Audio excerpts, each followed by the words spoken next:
Bismillahirrahmanirrahim. Assalamualaikum warahmatullahi wabarakatuh. Oke, ketemu lagi dengan saya Tangguh Rifki dari digitalytics.id, podcast tentang digital marketing dan data analytics. Oke, episode kali ini saya akan bahas tentang Facebook Ads. Wah, gimana cara nih bahas Facebook Ads tapi di podcast gitu kan, sedangkan biasanya pakai video. Ya, kali ini saya ingin bercerita lah. Wah, bercerita, berkisah.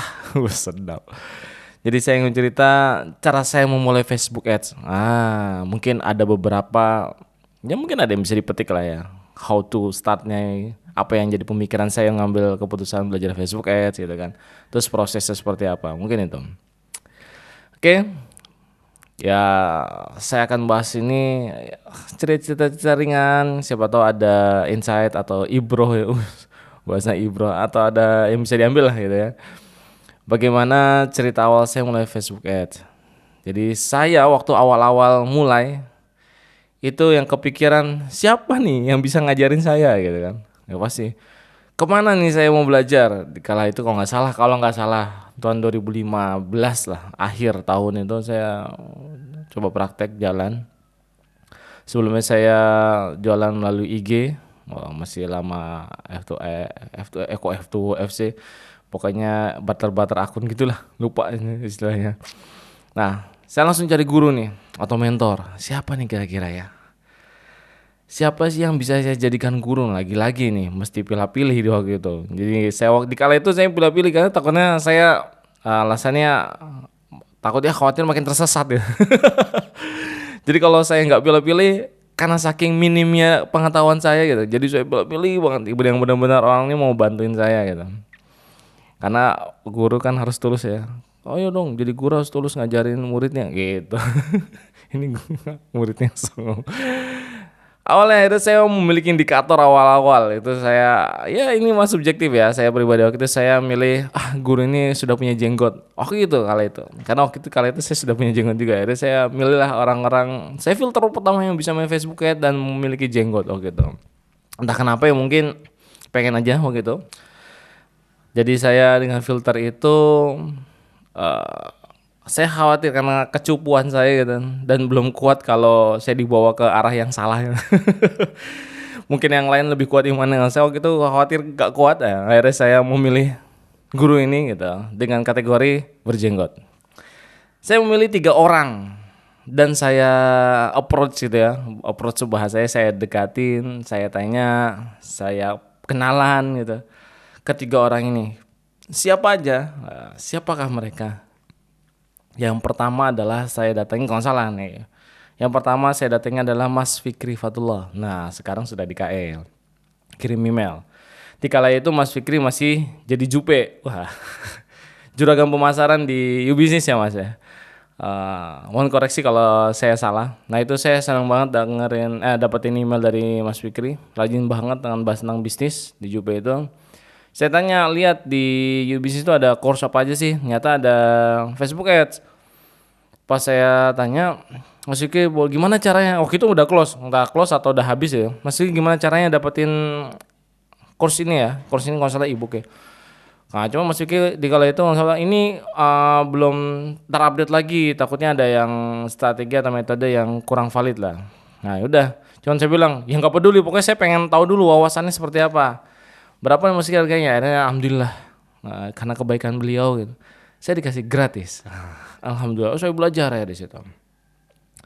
Kemudian yang kedua, salah satu mentor saya yaitu adalah Mas Bram. Ya, Mas Bramantia. Sekarang Mas Bram itu sudah memiliki Managix, masya Allah. Ini tools yang luar biasa bagi pemain para Facebook Ads. Bahkan dengan yang terbaru ini engine-nya udah bisa bikin campaign dengan interest switch, interest macam-macam lah. Udah pokoknya udah canggih banget. Nah, waktu kala itu Mas Bram masih aktif di kontennya, mungkin di kala itu Bram Webinar, habis itu Facebook Ads Simplify ya, kalau salah ya. Saya udah ketemu Mas Bram, saya kenalan dengan Mas Bram, saya Mas Bram ini, akhirnya dengan mudahnya, alhamdulillah Allah kasih kemudahan, mungkin dengan kebaikan hati beliau Allah kasih wasilah, akhirnya kasih video Simplify 1 apa yang berapa, akhirnya dikasih. Ya udah, saya dikasih lah gratis lagi. Allah kasih kemudahan. Nah di situ akhirnya saya belajar video, dan dari video itu saya langsung praktek. Akhirnya saya praktek di satu case lah. Oke, nah saya close dulu untuk case-nya. Saya akan ceritakan tentang 3 orang ini. Kala itu Mas Bram ya sudah memberi ke video, Anda kasih singkat lah. Dari dulu sampai sekarang Mas Bram tipe kalian masih sama. Nah, simple gitu. Kalau jawab simple nggak banyak panjang. Mohon koreksi Mas Bram kalau salah ya. Intinya Mas Bram simple. Makanya adalah Facebook at Simplify. Dan nanti akhirnya saya mengikuti kelasnya yang pertama di tahun 2016 nggak salah, di awal-awal itu ya. Oke, yang ketiga adalah guru saya itu adalah Mas Novi Bayu. Wah, sekarang Mas Novi Bayu, Masya Allah, sudah memberdayakan daerahnya di Kampung Marketer. Kalau itu Mas Novi Bayu itu punya apa namanya agensi ya, namanya Fanspage ID. Wah, itu teman-teman bisa cek. Mas Bayu banyak banget berbagi di situ dan belajar. Mas Novi ya banyak belajar di situ. Akhirnya saya belajar, nanya-nanya setiap pelajaran apa, Masya Allah, setiap ini saya jawab dikasih dan lain-lain. Setiap ada materi course, kadang saya dikasih, kadang saya harus ikut karena untuk keseriusan saya belajar. Nah, saya ikutin juga Mas Novi. Sampai Mas Novi itu bikin kelas yang dropship internasional juga saya ikutin. Bahkan bikin toolsnya saya beri juga. Nah, jadi saya ikutin terus. Alhamdulillah sampai saat ini masih suka kontak-kontakan dan silaturahmi dengan ketiga guru saya, mentor saya juga. Yang udah lama nggak ketemu itu adalah Mas Novi. Terakhir itu ketemu di mana ya? Oh di ini Managing Meetup yang pertama. Wah, itu udah lama ya. Terakhir ketemu di situ. Ketemu lagi lah Mas Novi. Nanya apa kabar gini-gini ya, biasa soal. Oke, singkat cerita saya dapat tadi kan 2 video dari Mas Bram dan Mas Fikri, habis itu mengikuti jejaknya Mas Novi Bayu dengan di Facebook Ads-nya. Kemudian saya terapin lah. Nah, oke, saya lanjut nih sekarang. Saya terapin dari ilmu-ilmu yang saya dapat, saya jualan e-book. Nah, saya pertama kali itu jualan produk digital untuk di Facebook Ads. Saya bikin e-book untuk masuk ke sekolah favorit di Jakarta. Saya menggunakan Facebook. Dari modal perkenalan dan mendapatkan video gratis. Belum ada pure untuk belajar mentoring di situ. Nah, akhirnya saya di Januari buka kelas Mas Bram. Yaitu namanya Simple IM. Nah, Simple Internet Marketing atau apa, pokoknya intinya belajar Facebook Ads dengan nama Simple IM. Itu batch 1. Jadi saya yang pertama kali belajar itu rebutan, Masya Allah. Mas Bram, saya akan daftar. Oke. Pas nanti pembukaan Mas Bram, kan bukanya cuma berapa menit habis lah gitu kelasnya kan. Berapa menit penuh. Mas Bram jangan dihabisin dulu, saya harus transfer. Karena saya waktu itu nggak punya wifi. Saya belajar di situ waktu Facebook Simple IM ini. Saya belajar di wifi ID. Nah, saya harus keluar ke rumah gitu. Untuk ikut bisa daftar ini biar cepet-cepetan saya ke wifi ID di Indramayu. Saya masih ingat waktu Indramayu. Saya belajar di situ.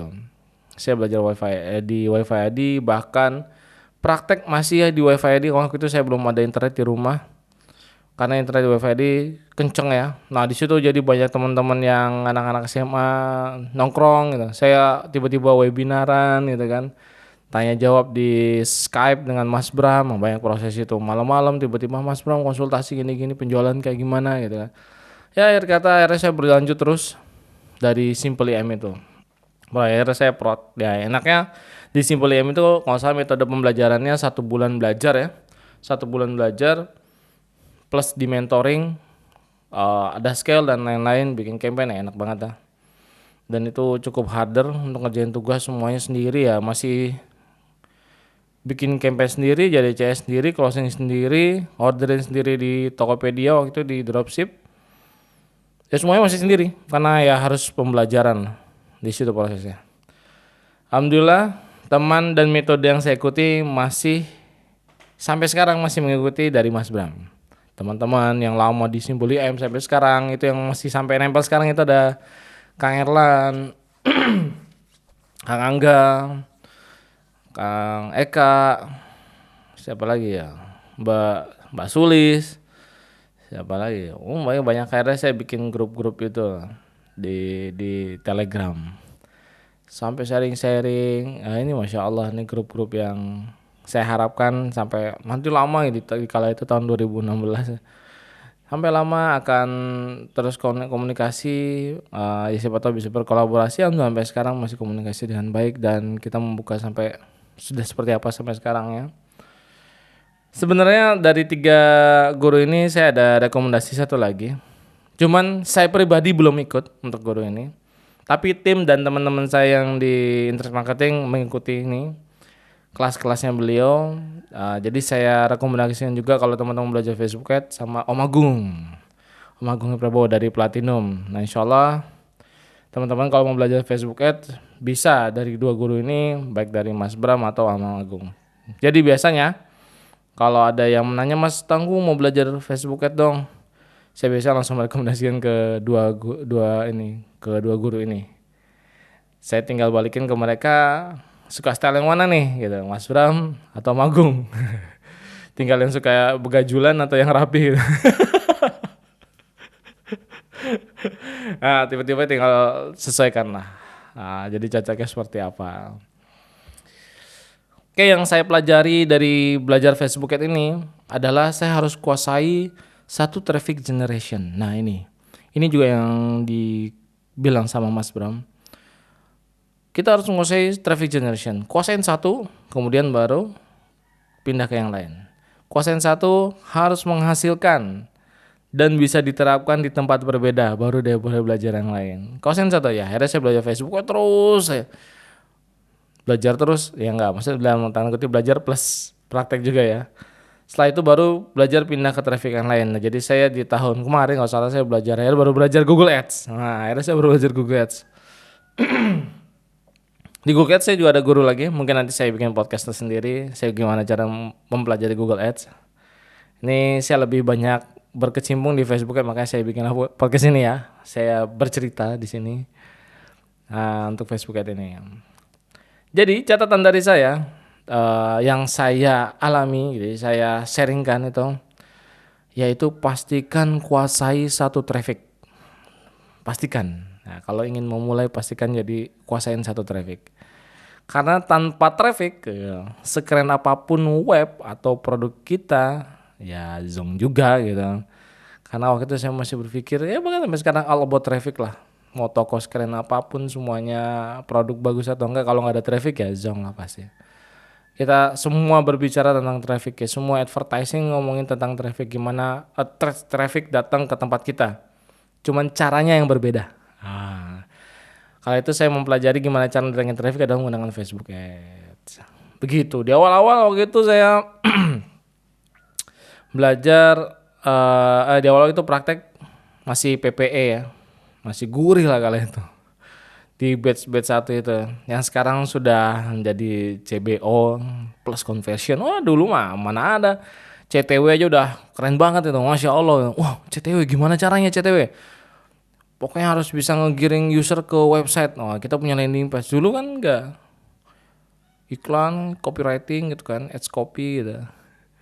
Panjang gitu, tiba-tiba mau ke WA, masih ada nomor PIN BBM. Bener, masih ada PIN BBM kalau itu. PIN BBM, apa itu nomor WhatsApp. Jadi kita pakai 2 gitu. Nanti siapa tahu user yang masih ada di BBM gitu.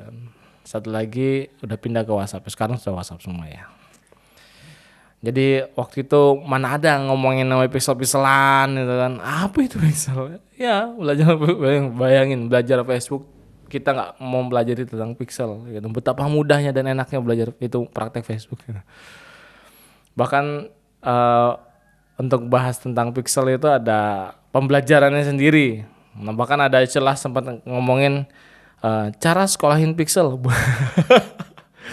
Jadi pixel itu sekolah gitu. Harus matengin pixel dari sini biar dia pinter. Wah, bayangin pixel biar pinter yang bayar adalah kita, bukan Facebook yang ngasih gitu. Wah. Oke, bahkan ada lagi sampai ada bahasan ngiklan dengan super duper targeting pakai laser. Jadi dulu itu sampai targeting mendetail itu saya krusial sih, emang dulu zaman itu krusial banget tuh. Oke, contoh. Jadi kalau ada ngiklan beda dari interest itu biasanya akan fail. Contoh, saya waktu itu ngiklanin mainan produk anak. Saya pasti pasti Bang ngiklanin orang tua yang punya anak dan suka ini ya. Mereka kalau nggak ngiklanin tentang mainan, habis itu tentang yang susu, habis itu tentang parenting. Nah, pasti harus berkaitan dengan ini dan interest ini dihajar terus sama rata-rata sama anak-anak yang waktu di batch kita ya. Wah kok pakai ini winning gitu. Nah, jadi waktu bahkan interest itu jadi harta harta karun tersendiri ya. Jadi sangat secret gitu. Jadi interestnya apa gitu. Sekarang ngomong interestnya apa? Kasih tahu aja interestnya pasti jalan belum tentu sama.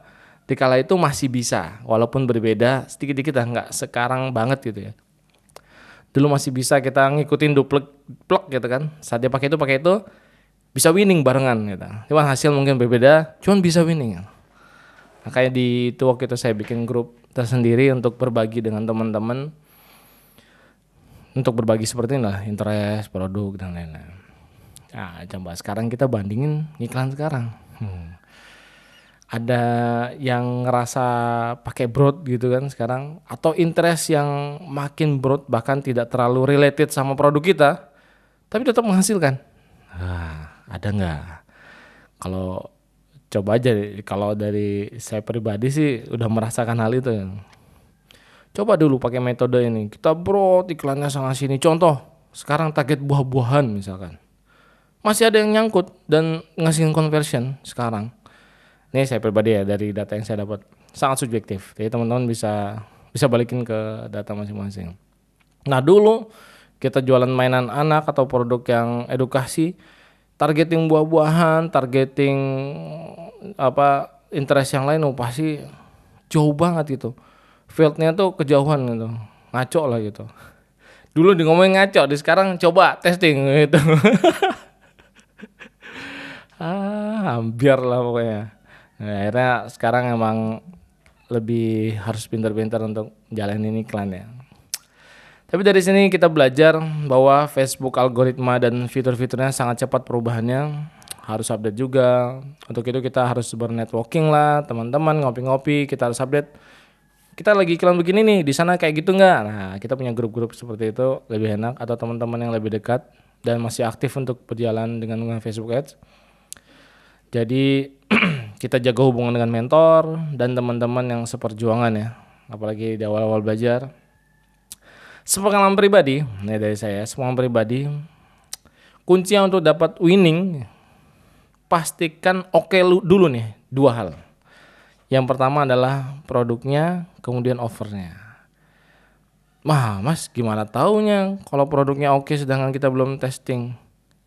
Ya dites dulu lah. Testing itu bukan pakai iklan, dites dulu ke kita, ini produknya udah bagus, valid gitu kan. Ini di luar bahasan ngomongin dropship ya. Dropship kan bebas ya, mau produk kayak apa kita nge-split produk. Cuma misalkan kita punya brand, kita punya produk sendiri, itu udah harus fit, udah valid produknya, itu ngangenin. Kemudian kita ngomongin offernya, seperti apa penawaran yang kita kasih. Itu sangat pengaruh. Nggak mungkin ya kita oke, produk bagus, harga 200.000 udah kita iklanin, ayo nih produk bagus beli, ayo nih produk bagus. Nah, emang begitu doang? Nggak, pasti ada strateginya, ada offernya, caranya gimana menyampaikan ke customer. Dua cara ini kita harus pelajari sangat dalam. Kita testing, kita lihat resultnya. Akhirnya kita tahu Facebook Ads, gimana cara menggunakan Facebook Ads dengan bijak ya di sekarang ini, dengan cost yang naik gitu. Saya rasakan cost naik bisa 3-4 kali lipat di saya pribadi dari data. Mungkin teman-teman bisa naik cuman hanya sekali, dari yang 10.000 jadi 20.000. Saya dari 10.000 sekarang jadi 40.000, contoh kayak gitu. Nah, dari pelajaran ini juga saya belajar dengan pola-pola di Facebook itu ada 3 fase. Bahkan di tim itu ada tim testing gitu. Jadi kita harus ngetes terus. Kemudian ada bagiannya optimizing, campaign yang sudah di testing kita optimize biar mereka hidup terus. Kemudian kita scaling, campaign mana aja yang bisa di scaling. Nah, itu tuh 3 tipe campaign ini. Gitu waktu itu awal masih masuk ke pustaka lebah lah. Sekarang ya coba aja, pasti scale out aja kerjaannya. Yang saya rasakan jadi jalan campaign itu seperti testing terus gitu. Hari tidak dapat yang angka fit, harus scale besar. Mungkin di beberapa teman bisa melakukan itu, cuman saya belum menemukan untuk scale satu adset bisa ditaruh budget 10 juta misalkan. Dan itu bisa berjalan 7 hari aja. Udah alhamdulillah, satu adset 10 juta jalan 7 hari atau bahkan sebulan satu adset. Dijalanin terus. Ya monggo dicoba sekarang. Kalau bisa ya cerita-cerita gimana caranya itu. Oke, ini perjalanan saya menggunakan Facebook Ads. Mungkin saya learning pace-nya saya yang akan ceritakan di sini, bagian saya memulai sampai akhirnya saya praktek ya. Dari cerita-cerita ini mungkin ada yang bisa diambil. Jadi jangan lupa offer sama produknya harus fit dulu untuk sekarang. Dari produk sama overnya ini insya Allah lebih mudah untuk datang ke customer ya, lebih mudah karena customer sekarang nggak kayak dulu juga. Dulu customernya jarang, marketplace masih ya 2015, Tokopedia belum sebesar seperti sekarang, belum gembor-gembor, orang belum, jadi marketplace belum jadi tempat research ya suatu produk, masih pembanding tuh masih jarang, masih mereka dulu masih membanding menggunakan Google. Sekarang search engine itu udah mulai pindah. Contoh ibu-ibu kalau mencari produk, search engine-nya ada di Shopee gitu. Nah, sudah mengarah ke sana behavior mereka. Jadi kita harus punya offer yang oke, produk yang oke, yang akan terus nempel. Oh iya ya, beda ya, unique value-nya apa. Saat kita sudah bisa seperti itu, ya udah datangilah traffic. Jangan buang-buang uang dengan lebih banyak ya untuk testing. Kecuali punya budget banyak. Dulu kita punya budget testing 1 juta di PPE udah enak. Sekarang coba aja 1 juta di conversion, dapat data seperti apa. Sedangkan kita costnya misalkan ambil masih di 30.000 aja kita lock. Sehari budgetnya 100.000. Cuma dapat berapa itu lihatnya? 3. Mau jalan 10 hari baru ngabisin sekitar 901 juta. Lalu di PP udah bisa banyak dapat datanya. Mungkin seperti itu aja sharing saya tentang perjalanan saya mempelajari Facebook Ads.